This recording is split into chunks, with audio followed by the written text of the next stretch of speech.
I'm missing your body, missing your eyes, I'm missing the way you look at me. Well, you never love me, you never love me. What do you break my in peace?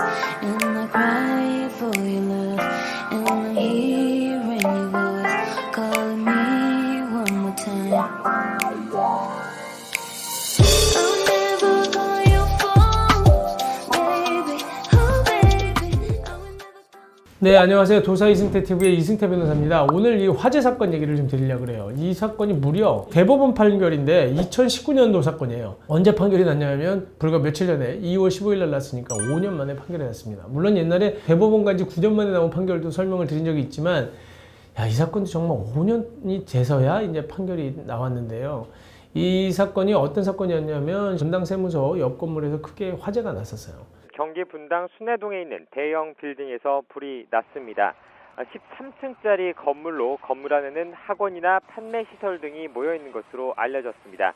어디에서 났냐면 지하 주차장 위에 이 그 배선이 있는데 안쪽 이렇게 우리가 천정을 지금 뜯고 올라가서 보면 이 전선이 쭉 연결되는 데들 있잖아요. 그 안에서 불이 난 거예요. 그러다 보니까 이 불이 일단 나니까 그 건물이 다 탔어요, 완전히. 그 안에 살고 있던 임차인들뿐만 아니라 그 지금 그 건물의 소유자 그리고 거기를 관리하던 사람들 전부 다 손해를 다 본 거죠, 일단. 근데 그 중에 일부는 보험을 들어서 보험으로 해결한 사람도 있었지만 피해 금액이 몇백억까지 달한 겁니다. 그러다 보니까 지금 문제가 어떻게 됐던 거냐면 제가 이제 담당했던 분은 이제 FM이라고 해가지고 건물의 관리만 하는 거예요. 제 말단에서 관리하는 겁니다. 그러다 보니까 그 위가 이제 어디였냐면 PM이라는 데가 있어요. 이게 프로퍼티 매니지먼트라고 하는데 여기는 이제 우리보다는 지금 그 건물의 시설 보수의 윗단에 있는 사람이에요. 그리고 나서 그 부분은 실질적으로 또 임차인이 있고 임대인이 있을 거 아니에요. 이렇게 나눠진 상황에서 결국은 여기에서 제가 오늘 드리고 싶은 얘기는 다른 건 아니고 내막에 들어가서 보면 굉장히 복잡하지만 두 가지 초점만 얘기 드리려고 하는데 한번 제가 얘기는 드린 적이 있어요. 그러면 FM이라든지 PM 이 건물을 관리하는 사람들 그 사람들이 책임을 져야 되느냐. 무슨 얘기냐면 내가 관리를 하다가 뭐 만약에 불을 냈거나 수선을 해야 될 걸 수선하지 않아서 불이 난 건 모르겠지만 이 천정에서 불 난 거 부분에 대해서 그럼 건물 관리를 책임지고 있는 회사들이 책임져야 되느냐. 여러분들이 볼 때는 어떠세요? 건물 관리를 하고 있는데 아니 그거 불 났으면 건물 관리인이 책임져야 되는 거 아닌가? 그런 생각을 할 수 있어요. 근데 그 관리 회사의 지위가 과연 뭐냐?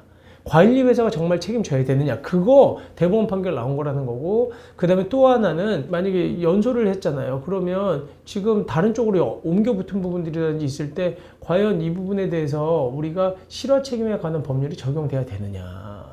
이게 지금 실화 책임에 관한 법률이라고 하는 거 뭐냐면 불이 지금 나서 다른 쪽으로 연소가 되잖아요. 연소가 돼서 그 생명이라든지 신체 또는 재산에 영향을 미치면 사실 불은 요만하게 내가 실수로 담배꽁초 하나 이렇게 툭 쳐가지고 불이 났는데 옆집이 100억짜리가 탔네? 그러면 경감을 안 해주면 이거 어떻게 사냐는 거예요. 그 사람은 평생 그 담배꽁초 한번 잘못 튕겨가지고 불 내가지고 평생을 그러면 빚만 갖고 살아야 되느냐. 그런 문제 때문에 좀 감경을 해준다는 거예요. 그게 지금 고의나 중과실이 아니 물론 담배꽁초 이렇게 던져가지고 불낸 게 중과실에 해당될 수도 있어요. 하지만 고의나 중과실이 아닌 경우에는 경감해줘야 된다는 게 지금 실화 책임에 관한 법률이거든요. 그래서 그 두 가지가 적용되는지 여부에 대한 문제예요. 그래서 화재에 대한 책임을 누가 지느냐. 그러니까 관리회사 PM이라는 회사와 그다음에 FM이 된 회사들이 책임지느냐. 거기에 관련된 부분에 대해서 한번 보자는 거예요. 그랬더니 1심, 2심에서는 둘 다 공작물 점유자가 아니다. FM이든 PM이든 건물 관리 회사들 있잖아요. 그냥 수선하고 보수하고 해주는 사람들은 아니 그게 무슨 그 점유자가냐. 점유자는 우리가 법적인 공작물의 점유자는 아니고 점유 보조자다. 그러니까 점유자는 다른 사람이고 그러니까 소유자나 내지는 임대인이고 그리고 임대인이 소유자인데 그 사람이고 아니면 임차인이 있었다면 전 건물을 임차하고 있는 사람 그 사람이 점유자이지 얘네는 지시받아서 건물 수리하고 있는 사람들 이런 사람들 PM이나 FM들은 점유자는 아니고 점유 보조자다. 그리고 이행 보조자. 어떤 사람을 대신해서 지시받고 승인받고 고치고 하는 사람이지 단독으로 독자적으로 이 건물을 다 자기가 직접적으로 점유하고 있는 사람은 아니다. 이렇게 판결을 했었는데 법원이 야 그거 좀 너무 억울하다. 그래서 이게 지금 건물주가 소송을 다시 상고를 했던 겁니다.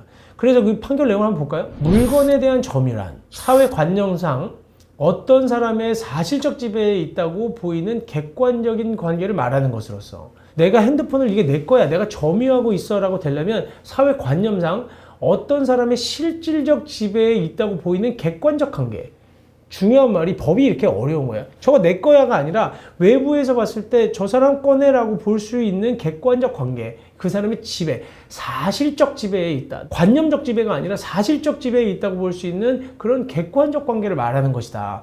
사실상의 지배가 있다고 하기 위해서는 반드시 물건을 물리적, 현실적으로만 지배하는 게 아니라 물건과 사람 사이의 시간적 관계, 그 다음에 또 본권, 그러니까 점유하고 있는 관계의 본권이라고 하는 게 뭐냐면 소유권이냐 점유권이냐 이런 권리, 본질적인 권리를 얘기한다는 거예요. 본권과의 관계는 뭐냐. 그 다음에 타인 지배의 배제 가능성 등을 고려해서 한목적적으로 목적에 부합하도록 판단해야 된다. 이런 게 법원의 판례예요. 어렵죠? 이것만 읽으면 일반인들은 본권이 뭐야부터 어려워요. 그리고 이 내용 자체가 어렵기 때문에 그래서 이 법관들이 판단하는 것, 근데 법조인들이 이게 점유다 아니다라고 판단하는 게 굉장히 이게 오랜 경험과 또 하나는 법률적 지식으로부터 나온다는 거예요. 전문적 지식. 그냥 우리가 생각할 때 내 점유야라고 우기면 일반인들은 아무리 우리가 그렇다고 얘기해도 설득이 잘 안 돼요. 하지만 그거는 전문적 분야이기 때문에 맡겨야 될 필요가 있는 거예요. 이 판결이 5년 동안 대부분에 있는 이유가 뭐겠어요? 이 점유냐 아니냐 갖고 양쪽 다 변호사, 이거 앞에 지금 원고와 항고했던 변호사들이 굉장히 큰 법인들이에요. 여기가 대형 로펌들에서 처음에 시공했던 것들이 이제 물론 이제 중간에 변호사들이 바뀌기도 했습니다만 그런 사건들입니다. 그래서 여기에서 지금 더 나아가서 볼게요.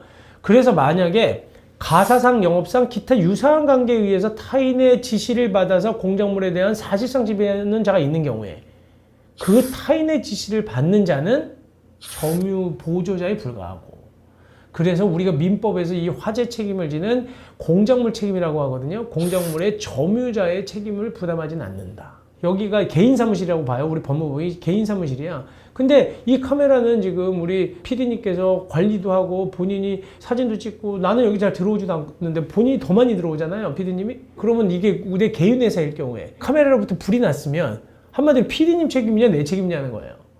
PD님은 이거 점유하고 있지만 사실상 지배를 하고 있잖아요. 사실상 지배를 하고 있지만 아까 얘기한 것처럼 그러면 사실상 지배하고 있으면 당신 점유네 라고 할 수 있겠느냐. 그렇지 않다는 거예요. 예를 들면 좀 쉽죠. 본권의 관계가 뭐냐면 소유권이 있느냐. 본인이 소유권이 없잖아요, 이거에. 소유권 누가 있어요? 제 거. 만약에 이게 제 회사라면, 이게 법인이면 법인 거잖아요. 법인 거지 본인 게 아니잖아요.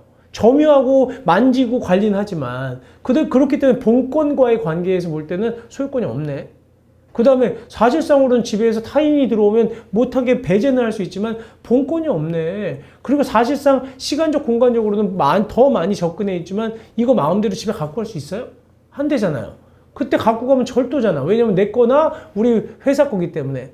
그러니까 그때는 그러면 내 지시를 받아서 여기에서 말하는 것처럼 근로관계에 의해서 점유하고 있는 거잖아요. 그러니까 이거 고칠 때 어떻게 해요? 저한테 와서 이거 제가 수리해도 돼요? 이거 다른 걸로 바꿀까요? 그럼 제가 안 돼. 그럼 안 할 거 아니에요. 그러세요 라고 하면 바꾸잖아요. 그렇기 때문에 점유 보조자라는 거예요. 이제 좀 이해가 가세요? 그러니까 건물을 갖다가 내가 관리비를 줘. 월급 주지요, 당연히. 그런 것처럼 똑같다는 거예요. 내가 이 건물을 관리하도록 했어요. 그래서 관리비도 주고 그 사람한테 관리회사가 다 관리해. 그냥 불렀어. 당신이 책임져. 이게 가능하겠냐. 그 사람이 이 건물을 수리하거나 안에 내부 전선을 교체하거나 할 때 자기 마음대로 독단적으로 할 수 있겠느냐. 기한문을 만들어서 올려서 우리가 승인해줘야지만 할 수 있는 거 아니야. 그렇다 그러면 이거는 점유보조자에 불과하다. 이것 때문에 불렀는데 나는 억울한 거야. 당신 책임 아니야. 근데 기계에서 불난 걸 어떻게 하겠어요. 명백하게 만약에 우리 PD님이 여기에서 잘못 만져가지고 여기다 담배 피다가 이 방에서 그렇다가 불냈으면 본인 책임이 있지만 그렇지 않을 땐 그 기계는 본인이 점유하고 있지 않은 기계에서 기계적인 오류라든지 전기적인 오류로 불이 났을 때는 그때는 본인 책임이 없다는 거예요. 이게 어떻게 보면 제가 볼 때는 사실상 좀 합리적인 판결인 건 맞다는 겁니다.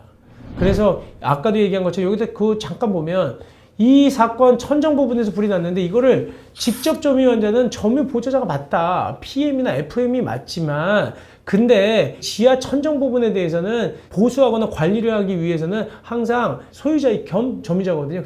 그 사람의 승인을 받아야 되고 사고 방지를 위해서 모든 책임은 소유자인 점유자한테 있다. 그렇기 때문에 이 부분에 대해서 특별히 하급심법원의 판결이 문제가 없다 이렇게 얘기한 거예요. 아시겠죠? 그 다음에 이제 또 이걸 판단한 거예요. 실화 책임에 관한 법률에 따라서 경감해야 되느냐 말을 안 해야 되느냐. 이 부분은 이제 주장이 다른 겁니다. 잘 보면 이 사건 원고는 실질적으로 이 건물에서 임차해서 살던 사람이에요.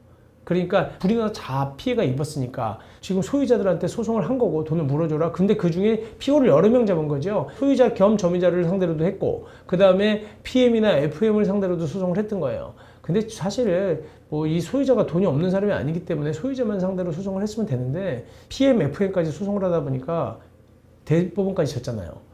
이 FM한테 물어줘야 될 소송 비용이 무려 속가가 크기 때문에 1억 원이 넘어요.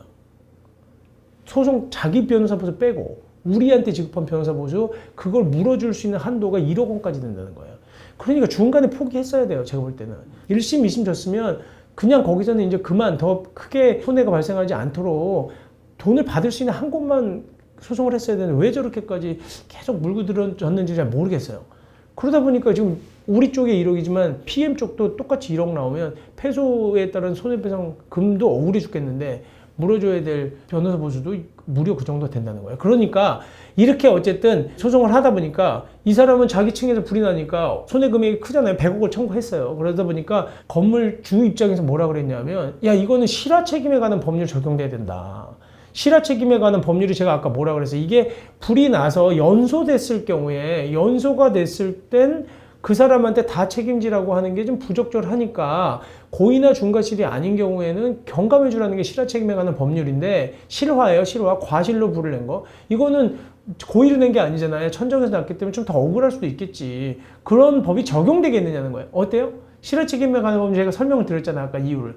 이거 감액돼야 돼요? 실화로 인해서 일단 화재가 발생한 경우에는 부근, 가옥, 기타 물건에 연소함으로써 그러니까 붙어서 계속 타나감으로써 그 피해가 예상외로 확대돼서 실화자의 책임이 과다하게 되는 점을 고려해서 그 책임을 제한함으로써 실화자를 지나치게 가혹한 부담으로부터 구제하고자 하는데 입법 목적이 있기 때문에 여기까지예요. 여기를 보고 판단하는 거예요. 제가 아까 실화 책임에 관한 법률 고등학생이 모르고 가다가 담배 틱? 그 옆에 뭐가 있는지도 몰랐는데 그리고 나서 한 1시간 있다 불이 났어. 그게 바로 옮겨 붙은 것도 아니고 그냥 불씨가 띄어가지고 훈소된다 그러거든요. 그래서 쓱 있다가 나중에 불이 났는데 알고 보니까 얘 같다. 그랬을 때 얘가 물어줘야 될 게 뭐 평생 아까 얘기한 것처럼 뭐 100억을 물어주려고 그 돈을 갚으려고 일을 해야 되는데 얘는 그러면 인생 끝난 거예요. 그러다 보니까 그런 것들을 경감해주기 위해서 실화 책임에 관한 법률 제가 읽어드린 것들은 그런 데 입법 목적이 있는데 그때는 언제냐? 이 책임법은 발화점과 불가분의 일체를 이루는 물건의 소실. 그러니까 직접 화재에는 적용되지 않고 연소된 부분에만 적용된다는 거예요. 무슨 얘기인지 아시겠죠? 내가 그 직접 발화된 부분에는 적용되지 않고 그 불이 여기서 붙어서 연소된 부분에만 적용되는 거니까 잘 생각해 봐라. 이 사건의 경우에는 화재로 발생한 화염이 이 사건 임차 부분으로 확대돼서 그러니까 그 집이 4층에 있었으니까 4층으로 확대돼서 원고들이 입은 손해는 발화점, 지하에서 불났다 그랬잖아요. 지하에 있는 지하 주차장의 발화점과 불가분의 일체를 이루는 구분할 수 없는 건물의 소실, 즉 직접 피해에 의한 것이기 때문에 다부담해 이겁니다. 3층에서 불이 나서 4층으로 옮겨 붙었을 경우에 실화 책임에 관한 법률이 적용될 여지가 없다. 이렇게 지금 본 거예요. 야, 근데 이게 이 판결이 대법원 판결이 나와서 걱정도 있어요. 그러면 공동주택의 경우에 아파트 이거는 지금 하나의 건물이거든요. 그러니까 실화 책임에 관한 법률이 적용될 여지가 없다는 건데 그럼 이 불가분의 일체를 이루잖아 아파트도. 그러면 밑에서 불러가지고 위에 다 탔으면 밑에 집에 다 물어줘야 되나? 실화 책임에 관한 법률이 적용 안 된다는 건가? 그래서 이 부분이 또 문제가 돼서 계속적인 부분이 또 나올 겁니다. 대법원이 이 판결을 이렇게 실화 책임에 관한 법률이 적용되지 않는다고 한 이유는 한 사람의 소유이기 때문에 그럴 수도 있어요. 근데 이게 구분 소유가 된다 그러면 또 어떤 얘기가 나오냐면 물론 화재의 발화점과 불가분의 일체를 이루는 직접 손해의 경우 화재로 인한 경우에는 적용이 안 된다. 실화 책임에 관한 법률이 하지만 과연 이게 구분 소유자, 소유권자가 다른 경우에는 이게 불가분의 일체를 이루는 거냐? 그거는 또 아니잖아요. 그거는 물리적으로는 하나지만 실질적으로 관념상 그다음에 법률, 권리관계로 따지면 구분되어 있는 건물이기 때문에 실효책임법이 또 적용된다고 보는 거거든요. 그러니까 이게 판례라고 하는 거 이 판결만 보면 다 자기 말이 맞는 것 같은데 그거는 또 권리관계라는 게 있을 때 공동주택은 또 달리 봐야 될 필요가 있다. 그렇기 때문에 판례들이 비슷한 것 같지만 다른 것들이 나온다는 겁니다. 그래서 어쨌든 오늘 제가 얘기 드린 거 두 가지 화재가 났을 때 하나는 이 연소책임이라고 하는 그러니까 실화책임에 관한 법률이 적용되는 범위 한 사람의 소유의 건물로서 이게 불가분의 일체를 이루고 있는 경우에는 실화책임에 관한 법률에 따라서 경감하지 못하겠다. 또 하나는 다른 사람의 지시를 받는 그 사람이 직접 점유하고 있고 사실상 지배하고 있다고 하더라도 그 사람은 내 점유를 보조하는 사람에 불과하기 때문에 그 사람에게 화재 책임을 물을 수 없다. 이 두 가지 명심하시면 됩니다. 근데 이게 화재 사건이 그만큼 어려워요. 저희들도 제가 화재 사건 많이 하면서 거의 정확하게 보고 있다고 하지만 그래도 의외로 전혀 다르게 그러니까 천재지변처럼 보는 경우가 있다니까요. 이건 둘 다 책임 없으면 그냥 집주인이 그냥 그 책임져 어쩔 수 없어. 그냥 옆집에서 불이 넘어와가지고 거기서 불이 나서 넘어왔는데도 아니 그거는 그 사람이 낸 게 아니고 이 원인을 모르면 당신 집 탄 거는 그냥 당신이 재수가 없어서 아니면 천재지변처럼 생각하고 그냥 자기가 손해를 질 수밖에 없어 이렇게도 판결을 해요. 그래서 이 화재가 굉장히 어렵고 부담이 되는 사건이기도 하죠. 그냥 오늘 제가 설명드린 내용들 잘 기억하시고요. 그 화재에 대한 문제가 생길 때는 전문가랑 상의하시는 게 제일 좋을 것 같습니다. 네, 여기까지 하겠습니다.